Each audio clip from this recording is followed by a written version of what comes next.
Welcome to Cardboard Content, where we aim to develop our skills and grow the competitive Commander community. Hey guys, it's me, Benedict. I'm Lantelo. Today we're going over the unbannings. We're going to go each and over every single one of the cards and see it's from ranging to unbanned to potentially unbanned, debatable, unlikely, and of course permanently banned. Never becoming unbanned. Yes, Ever. never. What's a card that you wanna unbanned? see? Yeah. Shahrazad.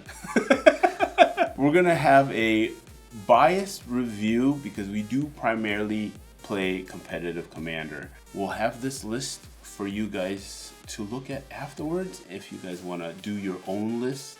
And please do share it with us. We'd love to see it.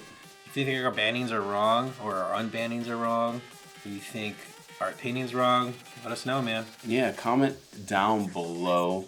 Let us know and let's get started. Ancestral, as much as I love it, it's permaban. You think so? Yes. Why? Okay, why? Power 9, I mean, I would love... One of the Power 9's not banned. Yes, everyone draws a card, not one singular person. Yeah. I mean, it could be deflected. Yes. It could be deflecting swatted. Yes, it can be deflecting swatted, but what's the likeliness of it? Perma. Truth is perma. Yeah. As much as I don't. Yeah. What's our next card? Our next card is Balance. Like a Zurin Orb deck and sack all your lands and balance them. And that was my parfait deck. Yeah. Each player chooses a number of lands they control equal to the number of lands by the player who controls the fewest, then sacrifices the rest. The players discard cards and sacrifices creatures in the same way. This is the ideal scenario, right? You go silence, it resolves. Somehow sacrifice all your lands, right?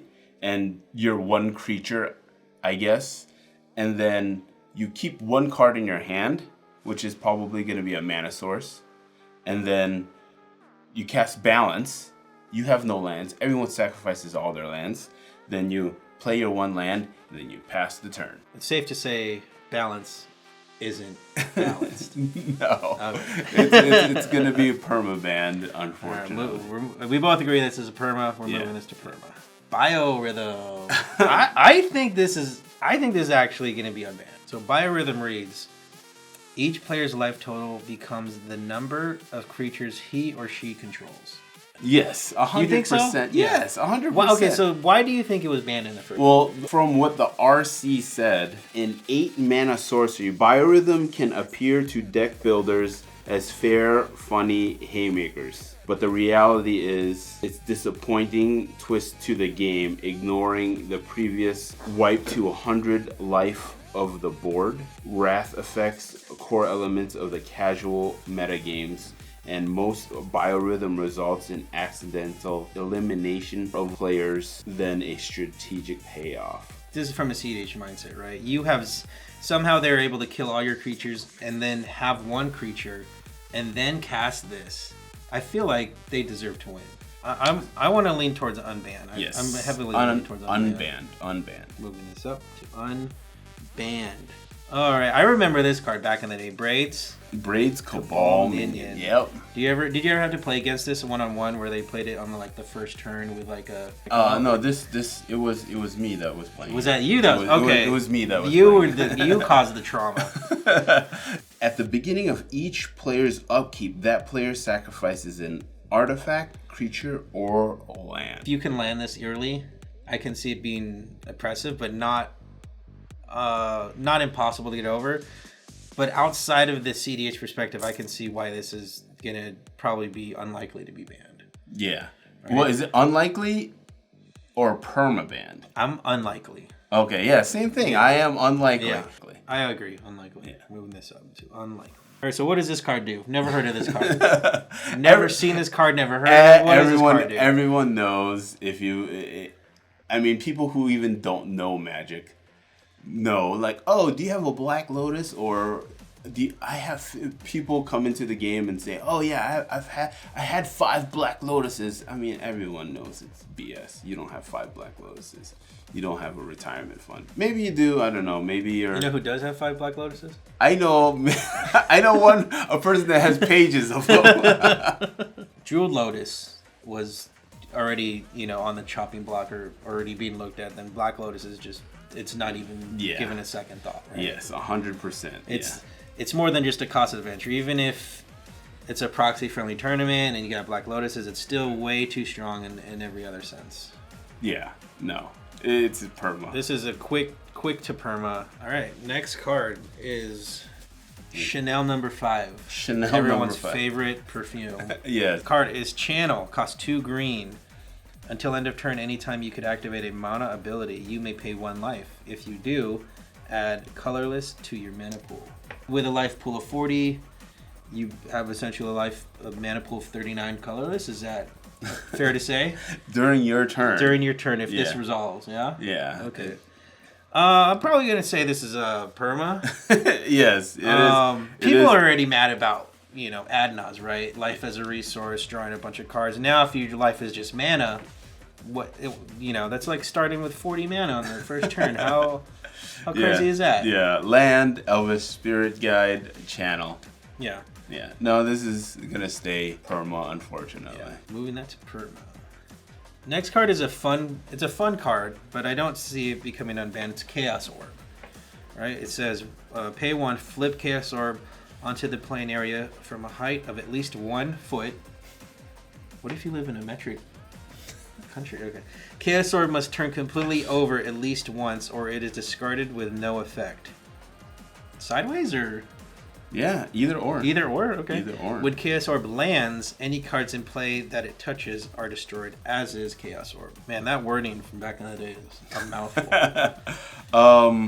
They try to eliminate dexterity based. So, yeah, very much. Unfortunately, for the dexterity reasons and the play reasons and the play area reasons, I don't think this is becoming unbanned. Yeah.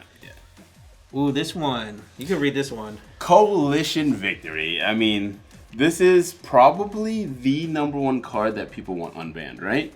I would agree with that. Yeah. It's definitely high up in the conversation. Brought up a lot. It's a fun card. Let me read it to you. Coalition Victory. 3 colorless. Wooburg. You win the game if you control a land of each basic type and a creature of each color. Oh.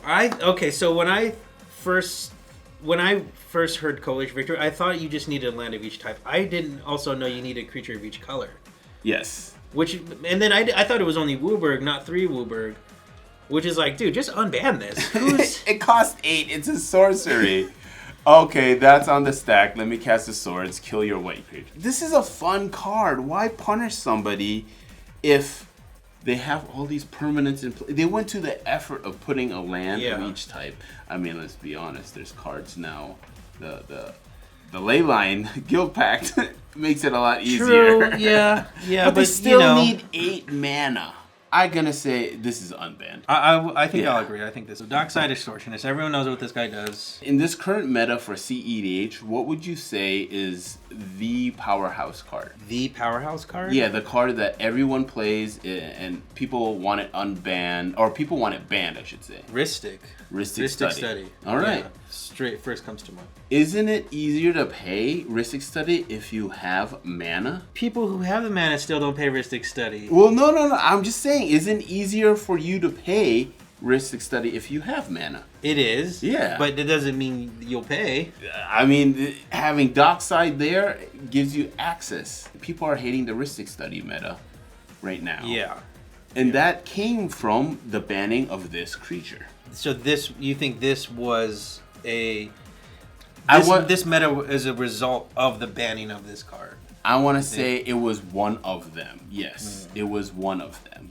And unbanning this is probably a good cause. But Dockside, I'm going to say unlikely or debatable. Debatable. Yeah, I agree with you. It's debatable. I think we both pretty much agree this can be debatable. Yeah, it is debatable. Alright, Emrakul, the Aeon's Torn, says this spell can't be countered. Already not fun. When you cast the spell, take an extra turn after this one. Flying protection from spells that are 1 or more colors. Annihilator 6. When Emrakul, the Aeon's Torn, is put into a graveyard from anywhere, its owner shuffles their graveyard into their library. Why was this banned? Emrakul's collection of game warping abilities come at a high cost. 15 casting costs? Okay. But they have a tendency to effectively win games without explicitly ending them. Emrakul was banned due to overwhelming outcry from the community, who told us that ramping quickly into it was one of the most common and least interesting ways to win. As an amazing colorless finisher, it was too tempting for too many decks.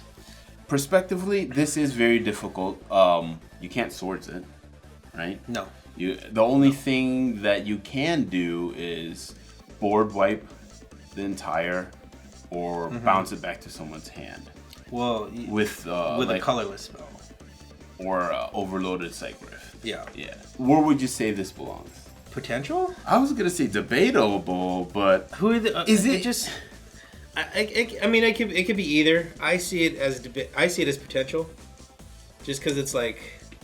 It's fun. To me, it's fun in every level of... This would be obviously in the game changer. So bracket 3 and on would be able to play this. So if you are in bracket 3, I mean, it is very difficult. You need 15 mana. It can't be countered. And then when you do, you take an extra turn. Yeah. I mean, it's well deserved, especially in bracket 4 or 5. So yeah, you are correct. You think potential? Okay. Yeah. Moving it up to potential. That's our first potential. Okay, we have Erayo, Soratami Ascendant. Cost 1 and a blue, flying. Whenever the 4th spell is played, flip Erayo, Soratami Ascendant. It's a 1/1 legendary monk, so this could be your commander. After you play 4 spells, counter the first spell played by each opponent each turn. This card I could definitely see being like a nightmare at lower bracket tables. Well, right? Just think, bracket 3. Is this good? Are you gonna play this over Emrakul? Yeah, I don't think about if something's too high casting cost, it's not something it's very far for me to consider. This can slam down fast. Are we gonna play this in CEDH? Oh, I think so. Yeah, I definitely think this is gonna be played in CEDH. So will a bracket 3 deck play this? I mean, I think there's so many other cards. Well, I think it depends on the bracket 3 deck. Yeah. If it has blue, I mean, there's Rhystic Study, right? On the game changers. Mm-hmm. There's so many other blue cards on there. This could be a potential. I say it's debatable. I think it's debatable. Yeah. The next card we have is Falling Star, 2 and a red. Flip Star onto the playing area. Basically, you flip this card, and when Falling Star lands, it does 3 damage to each creature that it touches. Any creature damaged by Falling Star not destroyed becomes tapped. Another Dexterity-based card, unfortunately. These are gonna be a permaban. Yeah, also it's just a bad card. Like, all around. Yeah. It's just still bad. Yeah. It's gonna stay permaban, guys. Alright, next up we have Fastbond.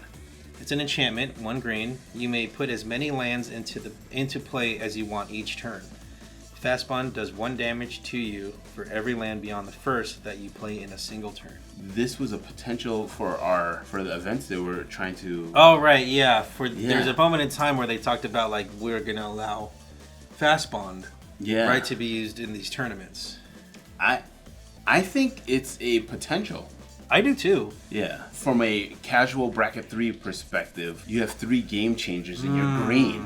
You need something like this. Yeah, Green I think so. Green is probably the least powerful color, correct? According to some people. Yes. There's definitely some of my friends think green is a terrible color. I think it would be a good unbanning, but the likeliness of it happening is very slim. So having this unbanned is probably debatable. Unfortunately, I think it is debatable. As much as I think it's potential, I think it's debatable. Yeah. I was fortunate enough to play this in Legacy back in the day. I loved it. It was very, very, very good. I enjoyed it very much so. And unfortunately, when it did come back into Commander, this was already gone. Flash. 1 and a blue. You may put a creature card from your hand onto the battlefield. If you do, sacrifice it unless you pay its mana cost reduced by 2. So the famous combo was Protean Hulk. Yeah. Get a bunch of cards. I didn't play CDH back then, but I heard it was very oppressive and very annoying and turn 0 wins. Turn 0, okay. Yeah, turn 0 wins apparently. I feel like maybe now if this became unbanned, I don't know if it'd be that big of a deal. It would give other out other options. It is literally a flash meta now. We're still on your turn and I'm playing 5, 6, 7 spells. This guy over here is playing 5, 6, 7 spells. He's sacrificing ranger captains. His silences are going off the stack. Spells are going off, and it is a flash meta. Would this kind of even out that, you know, is this going to make it worse, or is this going to make it? It's going to add put it more level for everyone. I think it's going to add fuel to the fire. Oh, okay. Yeah. Is it permabanned? I'm gonna say unlikely. I don't have experience with this card, but I'm gonna say unlikely too. Yeah. All right, Gifts Ungiven. I remember this card from back in the day. It's instant, costs 3 and a blue. Search your library for up to 4 cards with different names and reveal them. Target opponent chooses 2 of those cards. Put the chosen cards into your graveyard and the rest into your hand. Then shuffle. So immediately, first thing that comes to mind when I'm reading this card is collusion, right? Mm-hmm. We're in the top 4 of a huge tournament. Hey man, if I cast Gifts Ungiven before this game starts, I talk to you. Hey man, if I cast Gifts Ungiven, you give me the 2 cards I need to win. I'll split the top prize with you. Collusion is very, very difficult to obviously see, but with cards like this that enable it, it's probably the worst part about it. The RC said, Gifts Ungiven makes it a splashable, and the instant speed means you can use it in the most opportune time with lower chances for countering or interaction. The ability for a tutor for a 2-piece combo, 2 ways to recur them, generally makes it a 1-card game ender, and even in the most casual play is a double tutor.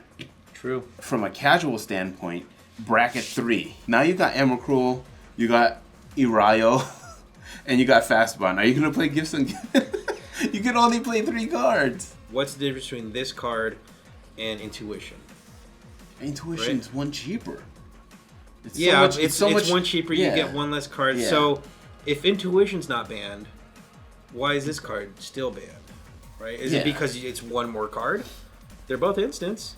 But this costs more. So I think this has potential, to be honest. I do too. Yeah. So we both agree we'll move this up to potential. Yes. Okay, we have Golos, Tireless Pilgrim. This was banned in the time we were playing. Yeah. So, and it came out of nowhere. Yeah, it's 5 colorless. It's a legendary artifact creature scout.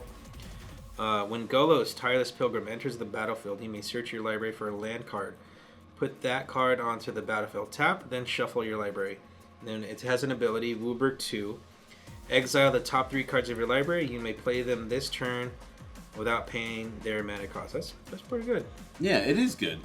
It's weird they kind of just slapped that ability on there. Like, I don't know. Yeah. It seemed kind of good with just what it did in the first place. So what was their reasoning? RC's reasoning says, there are many problems with the card, but the greatest is that in the low to middle power level tiers where we focus the ban list, Golos is simply a better choice of leader for all but the most commander-centric decks. Its presence crushes the kind of diversity in commander choice which we want to promote.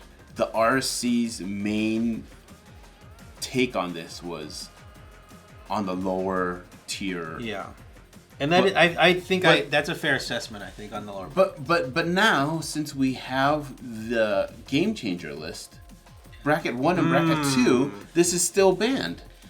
Then you can't play those in bracket 1 and bracket 2. In bracket 3, I guess. You only have 2 game changers if this is going to be your commander. Yeah. Golos is a good card. Is it the best card? No. There's a lot more other cards that would aid in your deck. Okay, so we'll put it in potential. No. Griselbrand. No. Griselbrand is just straight up no, right? I'll read the card for you guys. Griselbrand. 4 and then 4 black. Legendary Demon. He's a 7/7 flying lifelink. Pay 7 life. Draw 7 cards. Yeah, this kind of goes back to the channel argument, right? If you're as soon as your life total becomes a resource for anything other than not being in the game, it's kind of busted, right? Yeah. Channel, your life turns into mana. Griselbrand, your life turns into cards. It's all busted. Very busted. You know, yeah. And yeah, no, it costs 7, great. But there's, how many ways Dark Ritual. Yeah. Entomb, Reanimate. Yeah. So many ways, so. You draw 21 cards. All right, hopefully I can win. And this could be your commander. This could be your freaking commander. So yes, yeah. Unfortunately, I think this is a perma. Yeah, it's perma. Sorry, Grisel. I would love to play you. Hullbreacher, blue and a 2, creature, Merfolk Pirate, Flash. If an opponent would draw a card except for the first one they draw in each of their draw steps, instead you create a treasure token. 3/2. Please.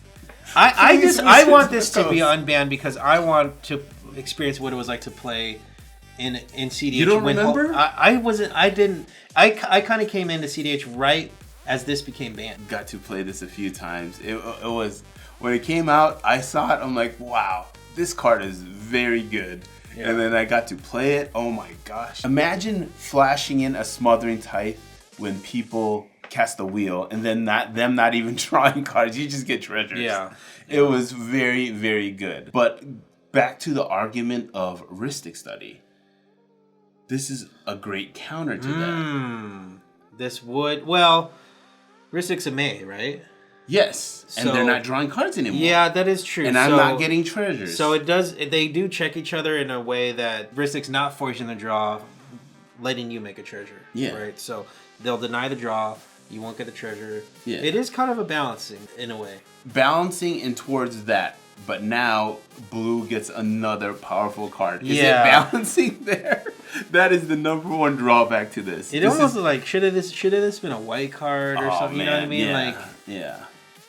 So what is RC's reasoning for this, right? They say Hullbreacher creates an environment of asymmetric resource denial in the early game. Its ability easily combines with several other cards to strip opponents' hands and keep them empty. This creates an environment where players don't have agency but doesn't outright end the game. Combined with its easy splash ability, it was an attractive and popular card to include in decks that were played in environments that couldn't handle it, aka lower brackets. Yeah. Right? So this being in bracket 3, this is probably one of the game changer cards I would play if I was playing bracket 3. This is a high on the tier list if this was unbanned. On the tier maker list, where are you putting this? I mean, you and I both spec bought into this card, so yeah. I definitely want it unbanned, but the likeliness of it is, I'm gonna say it's up there between debatable and potential. Okay, I want to say potential. Okay. So let's put it up there, potential. I feel like this one we're completely off, but I want it to be potential. You guys, again, if you guys think any differently, make that list and then share it to us. Let us know where you think it belongs. Next card, Iona, Shield of Emeria, 6 and 3 white, legendary creature, angel, 7/7. Flying, when as Iona, Shield of Emeria enters the battlefield, choose a color. Your opponents can't cast spells of the chosen color. Insta-ban, perma-ban, never coming out. Iona's in jail forever. It's a great card.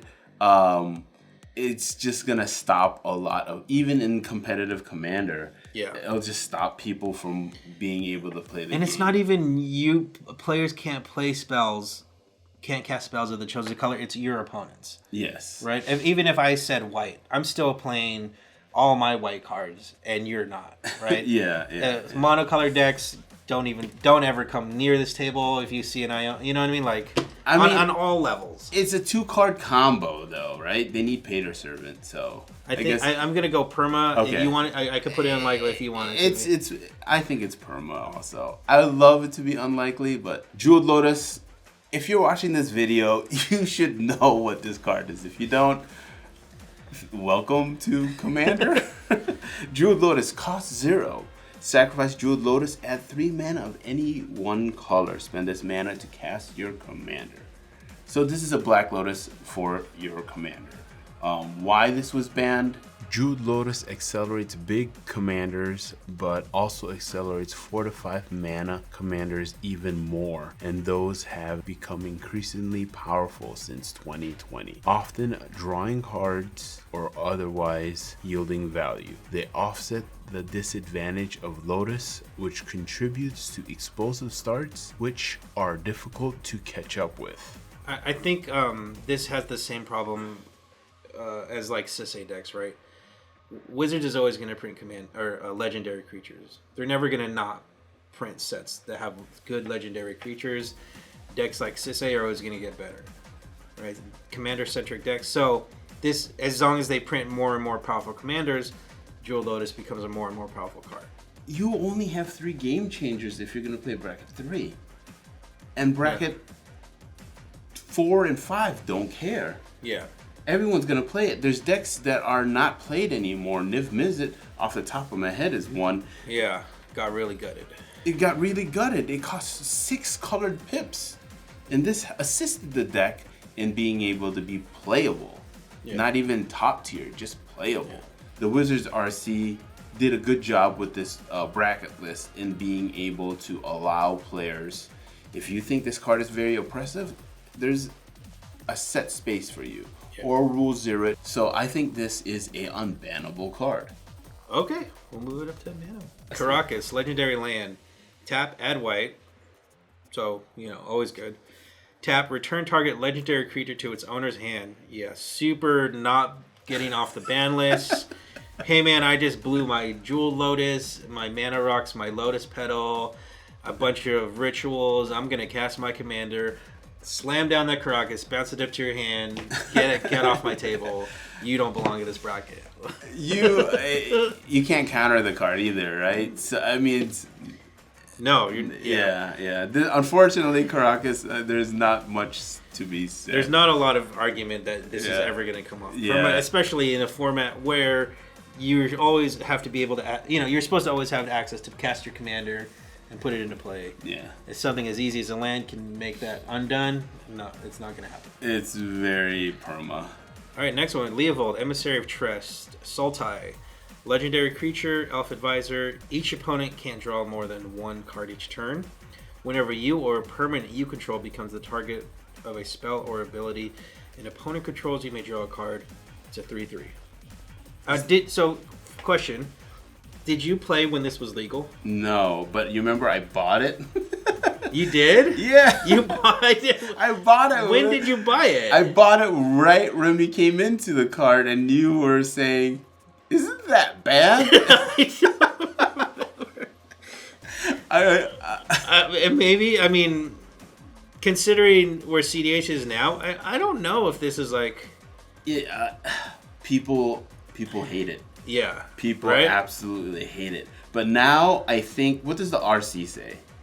RC says, Leovold, as a commander, creates an environment of asymmetric resource denial in the early game. Its second ability protects itself and other resource denial pieces in play, and its first ability easily combines with several other cards to strip opponents' hands and keep them empty. This creates an environment where players don't have agency but doesn't outright end the game. I could see this resolving in the knee twister. That's super not cool. Mm-hmm. Right? Think of it in a perspective of the majority of the format. No, as a casual player, I would not sit at a table with somebody who's presenting a Leovold. In a bracket 3? Right? Because that's the only place you're going to be able to play it. Right? Maybe. You have only 2 other cards. Again, I hate to beat this argument in. They did a very good job with these game changers. That's true. You're only limited so many slots. Are you going to play your favorite card that's on the game changer and Leovold? Now you only have 1 card? Rhystic Study? You were saying something earlier about how lower brackets they play a lot more removal than higher brackets. In CDH decks, you have swords, Chain of Vapor, sometimes that's it. Yeah. Right? Yeah. Or you need to go fast, I can't have board wise. Yeah. So, where would you put it? Debatable. Right in the middle. Yeah. I agree. Okay. I agree. Very debatable. You think this is wrong? You tell us. Yes. Library of Alexandria. It's a land. Tap it to add 1 colorless, or draw a card from your library. You may use this drawing ability only if you have exactly 7 cards. So if you're gonna either tap it for a colorless or draw a card only if you have 7 cards. The reasoning for this was you could play it in almost any deck because it's a colorless land, right? What's colorless also? You have Tabernacle. Mishra's Workshop. These are very expensive cards, and they're not... So my argument, I mean, you have Tabernacle on the Game Changers list, but you have a more expensive card, which is Mishra's Workshop, which is not on a Game Changers list, and is a very expensive card, but yet they have a banned card. Yeah, so their arguments don't align, right? For why this card should be banned if other cards are not banned, right? Yeah. So unban the card. What do you say? I think it's potential. Get it off the ban list, put it under Game Changers. I say there's potential. I think there's potential. Yeah. Right. Give everyone superpowers, so that way no one has superpowers. Limited resources, everyone's favorite drafting podcast. No, I'm just kidding. Limited resources. This is one. Why it's an enchantment. When limited resources comes into play, each player chooses 5 lands he or she controls and sacrifices the rest. As long as there are 10 or more lands in play, players cannot play lands. Players hate being told they cannot do things at all. In the brackets, you can't have land destruction or land denial, I should say. So this is there, but even in our competitive aspect, this is very oppressive also. Yeah. It doesn't... Their reasoning is very sound. It doesn't scale. This is very easy to say it's not coming off. Yeah. Really. Yeah. I'm just going to read the card, and it's going to explain why it will be still banned. Lutri the Spell Chaser. It costs 1, and is it? It's a companion. Each card in your starting deck has a different name. So wait, what are the rules for commander decks again? Oh, let me. Each non-land card in your starting deck has a different name. Oh, so when I'm building a deck. Oh, this isn't a card. This is the rules for commander. Oh, it just needs to meet the requirements of the deck that I'm already making. Yeah. This isn't a card. You're not allowed to play this. Actually, this is just telling you how to play commander. Okay, so the rules of my deck are the same rules needed to have this card in my deck. Or your 101 card. Oh. Okay. Yeah, Lutri. Unfortunately, the way to play this card is the way you play commander. So every deck that has blue and red would have it. It's like just having it's just having an 8th card that you always have access to, right? Yeah. Super easy to argue. I don't think it's ever coming up. No, unfortunately. Mana Crypt costs 0 artifact. During upkeep, flip a coin. You, the player, flip a coin. You lose the flip. You lose 3 life. Other than that, add 2 colorless mana to your tap it to add 2 colorless mana to your mana pool. It's a free, easy, fast 2 mana. Yeah, it's a free Soul Ring. It's a free Soul Ring. Right? And so RC's reasoning, Mana Crypt is extremely powerful accelerant, which, if drawn in the first 2 turns, immediately moves its controller to mid-game spells. The drawback of losing 1.5 life per... I guess that's mathematically correct. Per turn is not significant deterrent in a game which ends within 5-6 turns and starts with 40 life. Listen, I've died many times to a Mana Crypt roll. Yes. I don't know. The other CDH players watching this, every one of you has probably died to a Mana Crypt roll. Yes, so yeah. It is. In fact, it is a deterrent for CDH players, especially with the way we use our life in a game. I keep losing this damn flip. Yeah. It is banned to lower the number of available mana-positive rocks in the first few turns, and in doing so, decrease the frequency of extremely fast starts. Unbanned, it's on the Game Changers. You're going to play one of these. I mean... Now you only have 2 other cards. I mean, it's my argument for most of these cards. This card shouldn't have been banned. You can use it. Yeah, it's a game changer. You want it to be unbanned, we could put it unbanned. I think it's unbanned. Emerald, Jet, Pearl, Ruby, and Sapphire. Super unbanned Let's go. I want to buy my Moxen, play them in my Wooburg deck, cast Coalition Victory on the first turn. It doesn't still don't win, but I can still do it. They're not coming off. No, right? No. Unfortunately, the cost of entry is there. The power level of just being able to make mana, the colored mana for free is there. Yeah.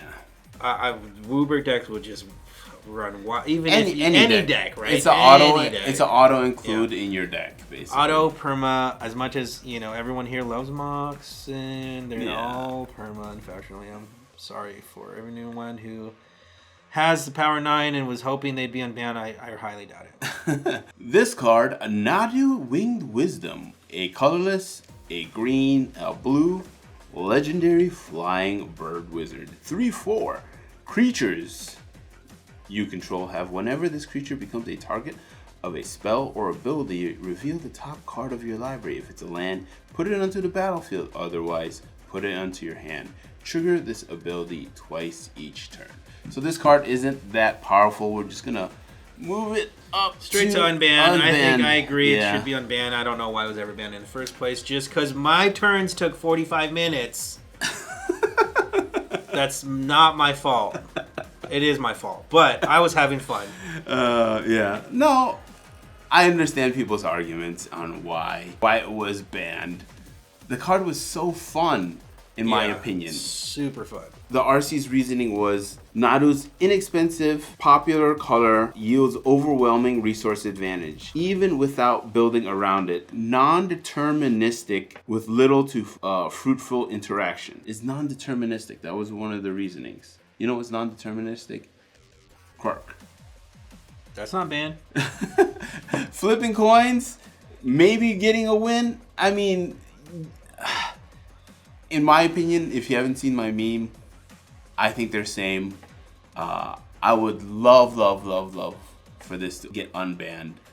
The likeliness is very, very, very slim. I want to say it's not perma, but unlikely. Unfortunately, it's here. Yes. It probably will be here. Yeah.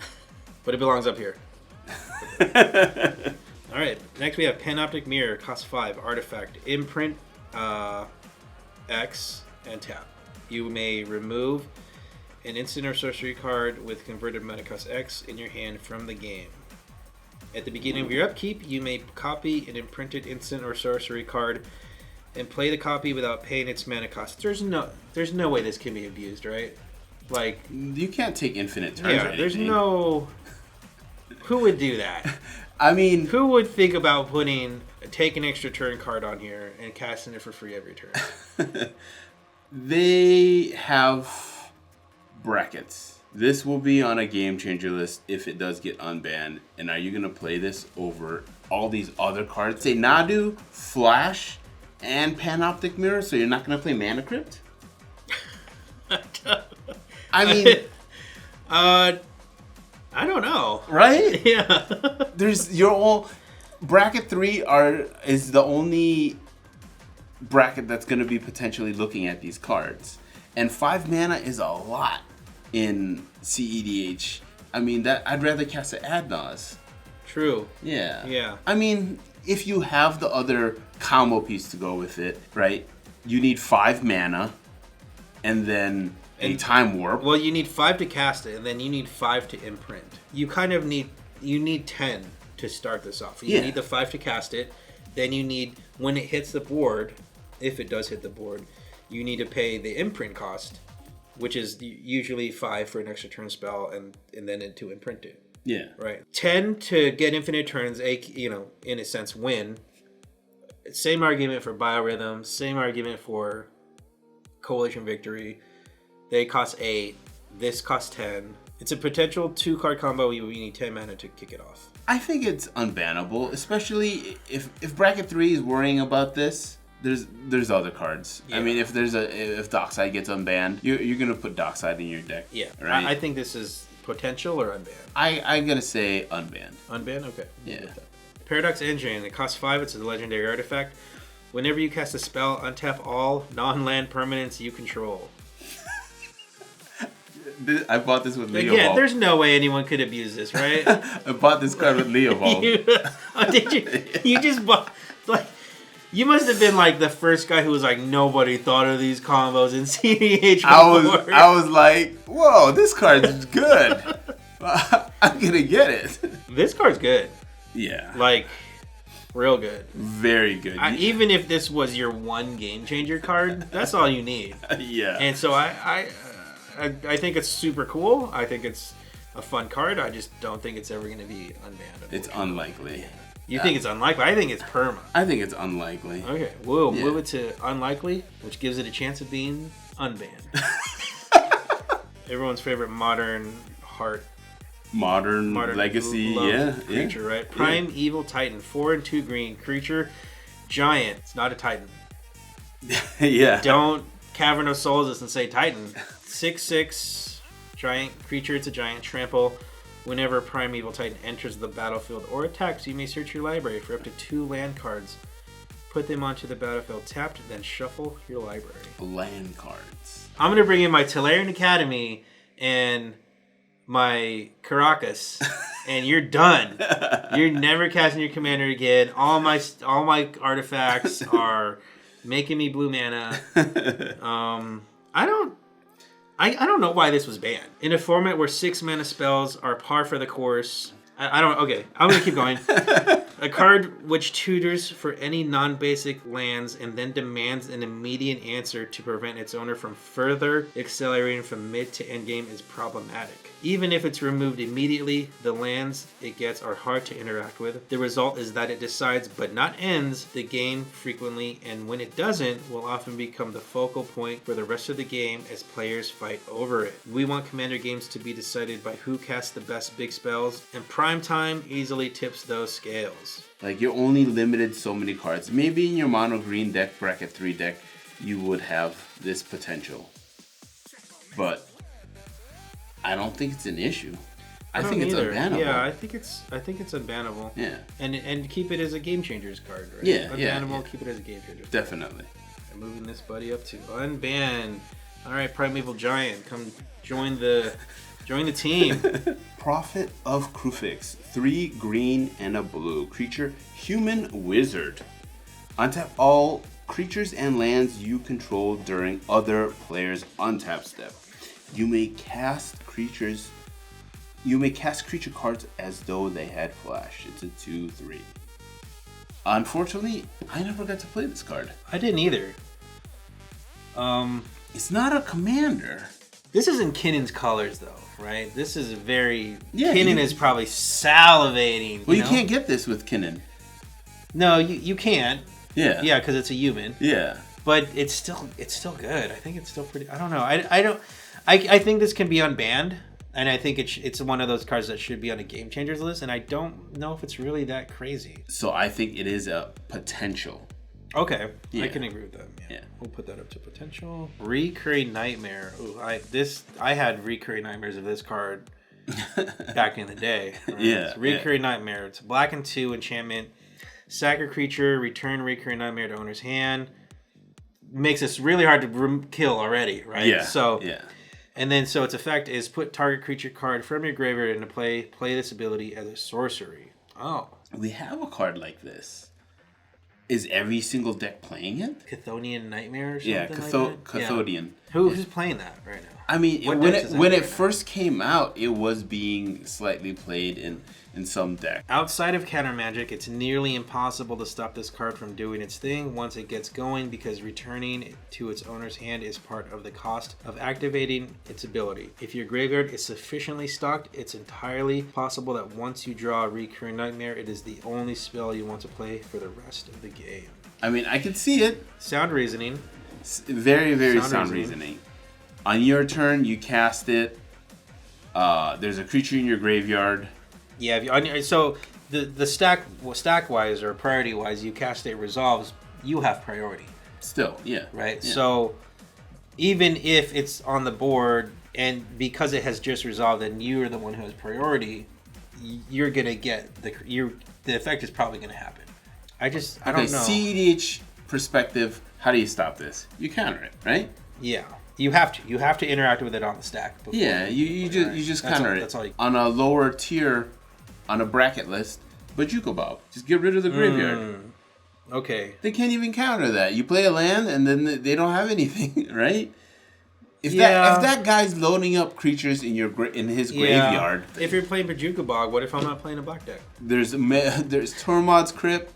There's many others. Okay. There's many other things that can deal with a graveyard. I think this is debatable. Okay. Yeah. Where are you putting it? Yeah, I'm right there. Debatable. Debatable. Yeah. Raphalos, a Land War Emissary, 2 green creature, elf, legend. Add 1 green to your mana pool for each forest you control. Raphalos is unique in its ability to consistently provide access to 6 mana on turn 3 as a commander, regardless of which cards are played in the rest of the deck. This card is banned for doing too much, too fast, with minimal deck building restrictions. Valid. It is a 2/1 commander. So immediately what comes to mind is Dice to Bowmaster. Yes, yeah. Super frail. Super frail. Yeah. In this meta that we have now, there are so many cards that can get rid of this. It's a 2/1.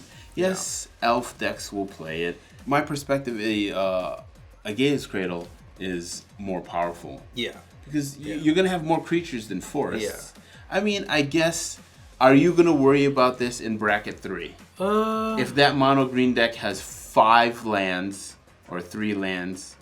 No, I don't think so. Like, wouldn't you rather have other cards? Yeah. Yeah, I mean, you're going to have 2 other game changers. Potential or unbanned? I think it's potential. Okay. Yeah, let's move into potential. Maybe unbanned? I don't know. I think unbanned. Okay, let's put it unbanned.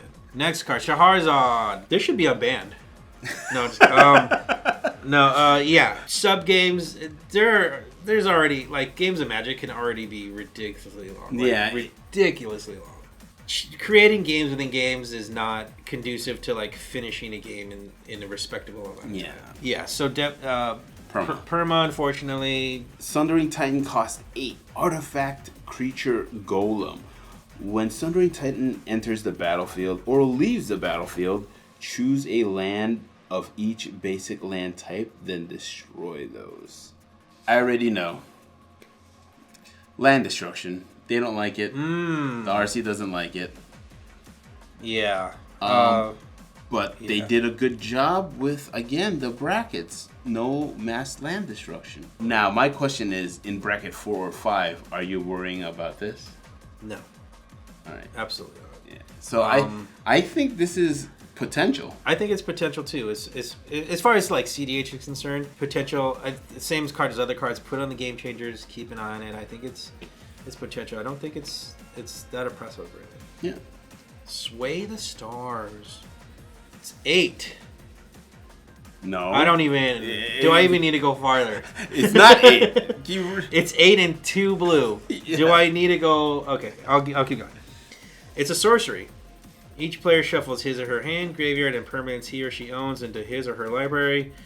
Then draw 7 cards. Each player's life total becomes 7. Casting, RC says, casting Sway the Stars has the effect of completely negating the game that was in progress before its resolution.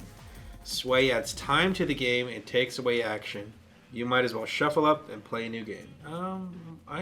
I'm not disagreeing with that. Are you going to play this in bracket 3? Over a Jeweled Lotus? Oh, no. No. Not over a Jeweled Lotus. Yeah. I mean, again, the slots are so limited. I mean, I hate to beat the horse of bracket 3. Only 3 game changers. So the way I see this card is it can be unbanned, but I don't think even if you unban it, it will be played. Unless you're just some, like, weirdo who likes to keep resetting the game. Put something else in your deck that costs 10 mana that wins instead of resetting the game. Yeah. Right? Yeah. Like, do that. Yeah. Especially if you're playing blue. Like, 100%. Even if this was unbanned, it would be on the game changers list, and I'm pretty sure other people would play other cards. So what do you think? Potential? I think it's potential. Moving up to potential. All right. Sylvan Primordial. All right, Sylvan Primordial costs 5 and 2 green. Creature avatar, has reach. when Sylvan Primordial enters the battlefield for each opponent, destroy target non-creature permanent that player controls. For each permanent destroyed this way, search your library for a forest card and put that onto the battlefield, tap. Then shuffle your library. This card's good. I want to play this just because it's good, but then I also don't think it's that busted, maybe? I don't know. I don't think it's that bad. No, I think it's potentially unbannable. Yeah, I think it's potential. What do you think? Yeah. Unban? I'm in either boat. If they unban it, I'd probably play it. We'll put it on ban and then we'll see how it goes. Time Vault costs 2. Artifact. This artifact enters tapped. This artifact doesn't untap during your untap step. If you would begin your turn while this artifact is tapped, you may skip that turn instead. If you do, untap this artifact. Tap, take an extra turn after this one. All you gotta do is use a Voltaic key and then start taking extra turns. Way too easy to be abused. This is an easy perma, slam dunk perma. Yeah. Right. Time Walk. So just speaking of extra turns, if the current extra turn spells are being looked at and they cost 5, right? This one costing 2 is definitely not. You still can't play it anymore. Yes. You go rule 0 it with some poor group. Tinker. Tinker. This costs 2 and a blue. It's a sorcery. At the time you play Tinker, sacrifice an artifact, which would probably been as additional cost. Yes. To cast Tinker, sacrifice an artifact. Search your library for an artifact card and put that artifact into play. Shuffle your library afterwards. I love it, but I don't see it coming off the list. No, casual people would just think tutor and then Blightsteel. It kills one player. That one player is sad. Yes. It ruins the spirit of the game. Because it's few to no tutors. Yeah. Rockside just... Dude, they would love this Bolus card to bring Citadel, up Citadel. Turn 1, easy. Yeah. Tibet was like... Dude, let me get my time sieve. So many decks, yes. Yeah, easy. Unfortunately, this card is a perma. Perma. Next up on our list is Tolarian Academy. I loved playing this card in Standard. Oh my gosh. Add 1 blue mana for each artifact you control. This card is very, very powerful. It would, I mean, like in a seed each event, we're dropping maybe 2 potential 1 to 2 artifacts. First turn, right? For the first few turns. Yeah. Yeah, I mean, longer games. This in a casual format. This could turn into like 10, 20 mana, right? So we'll put it in debatable? I say unlikely. We'll go unlikely. Yeah. All right, so Trade Secrets. I actually don't know what this card does, so I'm going to read it. I'm going to say one word. Okay. Colluding. Trade Secrets. 1 and 2 blue, sorcery. Target opponent draws 2 cards, then you draw up to 4 cards. That opponent may repeat this process as many times as he or she chooses. There's no way. You can't abuse this too, right? Like, no way. Lance, you've been in this position many times. What happens when there's a Consecrated Sphinx and I copy your Consecrated Sphinx? We're drawing our whole decks, baby. The whole deck's being drawn. And these 2 people are sitting there, right? Yeah. Yeah. Imagine instead of casting 2 Consecrated Sphinx, you just cast... You cast 1 Trade Secrets. Yeah. Until there's a clear solution to collusion. Ooh, that's a solution to collusion. You can use that. Trade Secrets, I don't think it's ever come off. No. Upheaval.